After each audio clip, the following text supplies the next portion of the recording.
Diet can play a huge role in reducing ankylosing spondylitis pains, and this study here shows it. Researchers followed people with axial spondyloarthritis, a form of AS, for 6 months. One of the groups got diet advice to follow the Mediterranean diet, and the other controlled group didn't get any diet advice. The results showed that symptoms significantly decreased for the group that actually made intentional changes to their diet.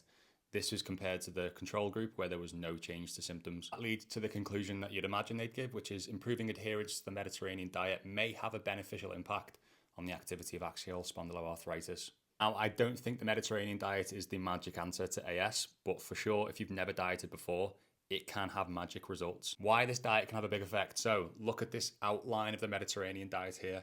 What don't you see a lot of? So processed foods, sugary sweets, cakes, chocolate, crisps, snacks, and I guess you see some wine there, but it's 1 glass of wine and it's not 10 beers or a load of vodka. There are some clear omissions here. Someone goes from eating the standard Western diet to eating the Mediterranean diet and they remove these most problematic foods, then you would expect to see health improvements, and it's good to see that this actually can show in less symptoms of AS in this Italian study. I think there's much more you can do with diet if you've got AS, and I'm particularly looking at this carb, starch, vegetable, fruit area that I would really look to make some differences to the Mediterranean diet. I've listed out my exact diets I'd follow and the supplementation that I would add in to really make differences to the ankylosing spondylitis, and it's all on my blueprint, which you can find in my TikTok bio.